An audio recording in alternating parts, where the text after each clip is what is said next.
तो आइए खबरों की शुरुआत करते हुए सीधे आपको मुजफ्फरनगर लिए चलते हैं, जहां अमित शाह पहुंच चुके हैं और संबोधित आवाज जानी चाहिए। 300 से ज्यादा सीटों के साथ सरकार बनाने का संकल्प झलकना चाहिए।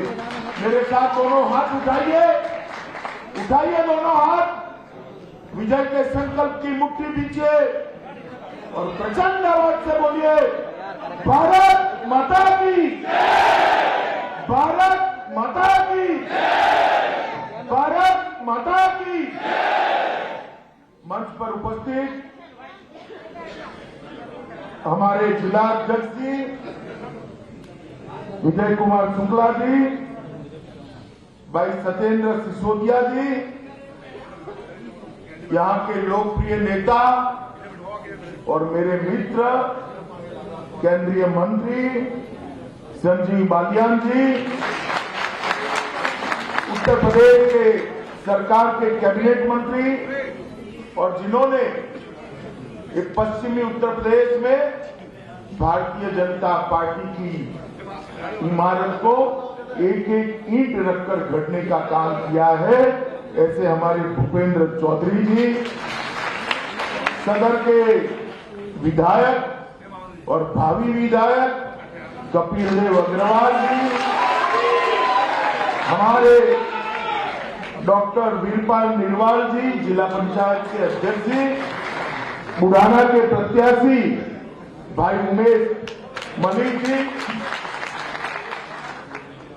खटोली के प्रत्याशी श्रीमान विक्रम सैनी जी, पुरका जी के विधायक और प्रत्याशी प्रमोद उटवाल जी, चरखावल के प्रत्याशी श्रीमती सपना कश्यप जी, मीरापुर के प्रत्याशी श्री प्रशांत गुर्जर जी, हमारे पूर्व सांसद यहीं के नेता भाई सोहनवीर सिंह जी, श्रीमती अंजू अग्रवाल, अध्यक्षा नगर पालिका परिषद श्री सतपाल जी, और आज के कार्यक्रम में आए हुए प्यारे भाइयों और बहनों, आप सभी को नमस्कार। भाई वो कोनों में जरा बोलना बंद कर दो आप जरा, या तो आप मंच पर आकर बोलो। मित्रों आज चलो हो गया, बैठ जाओ भाई, बैठ जाओ, अरे आप भी बैठ जाओ। मित्रों आज ये सेट कर बैठ जाओ, टीवी वाले सेट कर नीचे बैठ जाइए, आप सारे लोग नीचे बैठ जाइए ना प्लीज। बहुत समय के बाद मुजफ्फरनगर आया हूं, सबके चेहरे दिखाई पड़ेंगे।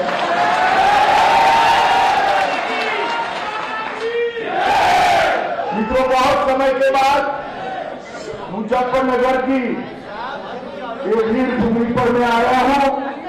यहां आकर सबसे पहले महर्षि सुखदेव जी और राजा परीक्षित की ये भूमि को प्रणाम कर मैं मेरी बात की शुरुआत करता। स्वतंत्रता संग्राम में दूधली गांव के क्रांतिकारियों ने जो इतिहास यहां पर रचा है, उसको भी स्मरणांजलि देकर मैं प्रणाम करना चाहता हूं। आजादी का विकल्प फूंकने वाले आसाराम शर्मा जी को और यहां से ही पूरे देश के किसानों को किसान हित के लिए जागरूक करने वाले चौधरी चरण सिंह को भी मैं नमन करके मेरी बात की शुरुआत करता हूं। मित्रों यही भूमि है जिन्होंने किसानों के लिए सदैव आवाज बुलंद की। श्री महेंद्र सिंह टिकैत को भी मैं प्रणाम करता हूं। मित्रों आज मैं मुजफ्फरनगर आया हूं तब 14, 17 और 19 तीनों चुनाव मेरे नजर के सामने से गुजरे। मैं जब प्रभारी बना उत्तर प्रदेश का, शुरू में ही दंगे हो गए। मैं यहां आया, मैंने दंगों की वेदना को जाना था, पहचाना था। आरोप करने वाले पीड़ित बन गए और पीड़ित थे उनको आरोपी बना दिया। खैर मैं बाद में बात करूंगा, मगर मैं आज भी दंगों की वो पीड़ा को भूला नहीं। फिर भी 14, 17 और 19 को जब भी यहां भारतीय जनता पार्टी आई, जब भी मैं आया, जब भी मोदी जी आए, आपने भाजपा की झोली को वोटों से भरकर यहां से हमारे, यही मुजफ्फरनगर है जिसने 2017 में, 2014 में और 2019 भारतीय जनता पार्टी की उत्तर प्रदेश में प्रचंड विजय की नींव डालने का काम किया। यहीं से लहर उठती है जो काशी तक जाती है और हमारे विरोधियों का सुपड़ा साफ करती है। इस बार भी मुझे भरोसा है कि यहां से ही भारतीय जनता पार्टी के विजय की नींव डाली जाए। मित्रों, उत्तर प्रदेश में 12-13 में मैं जब घूमता था, ऐसे ही मंच पर कार्यकर्ता बैठे होते थे और कहते थे, अमित भाई आपकी सिक्योरिटी का क्या हाल है? यहां पर हर व्यक्ति को सिक्योरिटी की चिंता होती है। जिस प्रकार से सपा सपा के राज में माफियाओं ने इस प्रदेश को गिरफ्त में लिया था, गैंगे बन गई थी और धर्म के आधार पर, जाति के आधार पर राजनीति करने वालों का बोलबाला, भू माफिया हो और अनेक प्रकार के माफियाओं ने यहां पर अपना कब्जा जमाया था। और आज जब मैं आया हूं, कोई सुरक्षा की बात नहीं कर रहा है। उत्तर प्रदेश के अंदर 2017 में भारतीय जनता पार्टी की योगी आदित्यनाथ की सरकार बनने के बाद ये सारे के सारे गुंडे उत्तर प्रदेश की बाउंड्री के बाहर। उत्तर प्रदेश को हमने वादा किया था कि हम उत्तर प्रदेश को माफियाओं से मुक्त करेंगे, उत्तर प्रदेश को सुरक्षा देंगे, इसको सलामत बनाएंगे, माताओं बहनों का सम्मान होगा, इनकी कोई छेड़खानी नहीं कर पाएगा। जब हम वादा करते थे तो काफी सारे लोगों को लगता था इतनी विकट कानून और व्यवस्था की परिस्थिति कैसे सुधरेगी। मित्रों, 2017 के बाद 2022 में आपके सामने आया हूं, भारतीय जनता पार्टी का रिपोर्ट कार्ड लेके आया हूं। न केवल पश्चिमी उत्तर प्रदेश, पूरे उत्तर प्रदेश से माफियाओं को चुन चुन कर साफ करने का काम योगी आदित्यनाथ ने किया।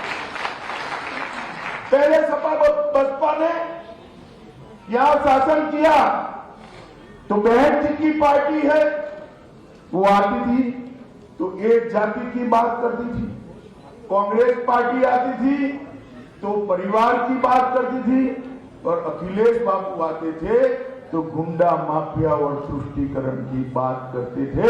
आज भारतीय जनता पार्टी के 5 साल हो गए, ना जाति की बात है, ना परिवार की बात है, ना गुंडे माफिया तुष्टीकरण की बात है तो सुरक्षा और विकास की बात है और कोई बात नहीं। और अखिलेश बाबू को मैं सुनता था, कल भी कहकर गए यहां, उनको लाज भी नहीं आती, झूठ भी इतने जोर से बोलते हैं कि कोई सच बन जाता है। उन्होंने कहा कानून और व्यवस्था की परिस्थिति ठीक नहीं।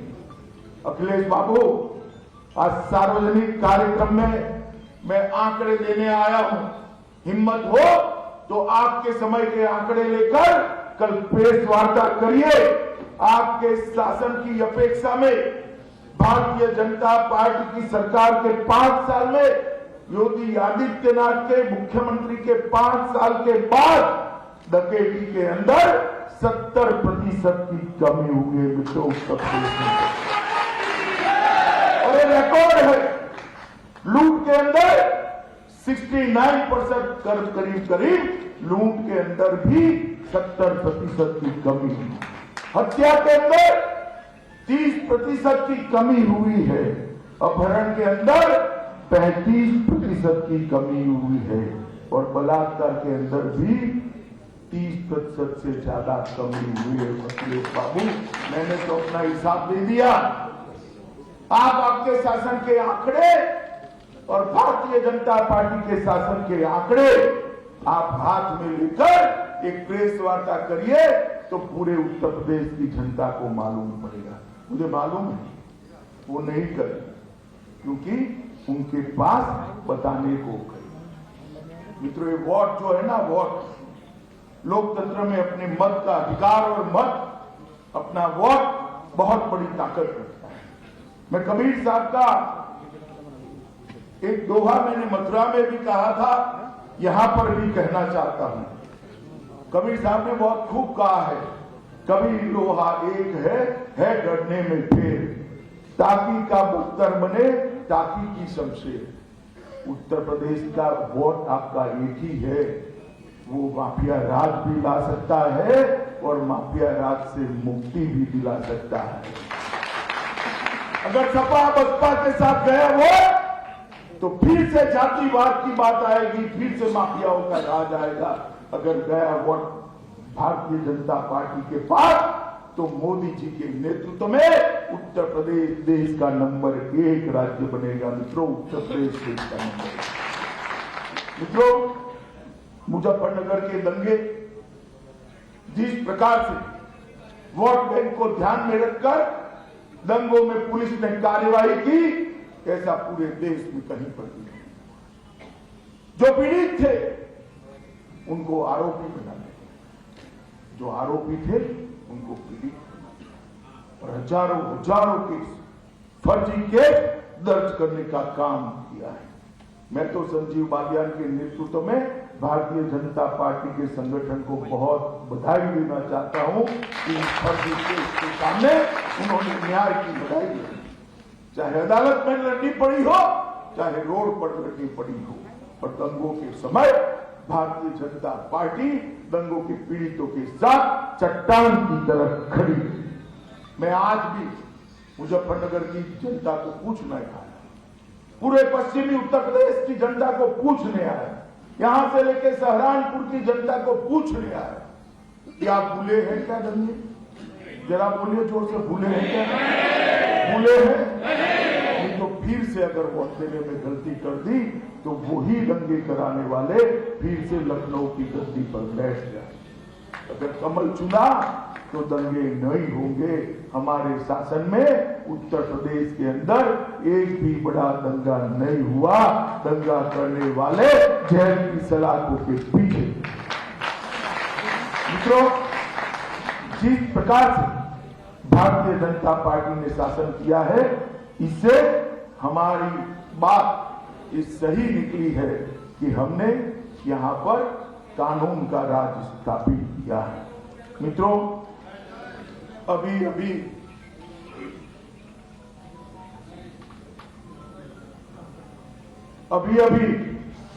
कल अखिलेश जी और जैन जी की मैंने प्रेस कॉन्फ्रेंस देखी। अखिलेश जी ने बहुत अच्छे से बात की कि हम साथ हैं, हम साथ हैं, हम साथ हैं। वो तो भैया दिखाई पड़ता है आप साथ हो, मगर साथ कब हो, कब तक हो? मैं बताऊं आपको, काउंटिंग तक। अगर सरकार बन गई तो जयंत भाई निकल जाएंगे और आजम खान बैठ जाएंगे। बैठेंगे या नहीं बैठेंगे बताओ भाई? बैठेंगे या नहीं बैठेंगे? अभी तो जेल में है, फिर आप जयंत जी को उनके साथ नहीं देखोगे। अतीक अहमद आ जाएंगे, आजम खान आ जाएंगे। ये किस प्रकार से आप उत्तर प्रदेश की जनता को अखिलेश बाबू छलना चाहते हैं? क्या ये समझते नहीं है मुजफ्फरनगर वाले? टिकटों के बंटवारे से ही समझ हो गए हैं कि आगे क्या होने वाला है। भाई जोर से बोलो, समझे हो ना? क्या जोर से बोलो, समझे हो या नहीं समझे हो? आपको यहाँ किसी को मुगालते में लेने की जरूरत नहीं है। सब लोग सब कुछ समझते हैं कि काउंटिंग के बाद अगर आपकी सरकार हुई तो क्या।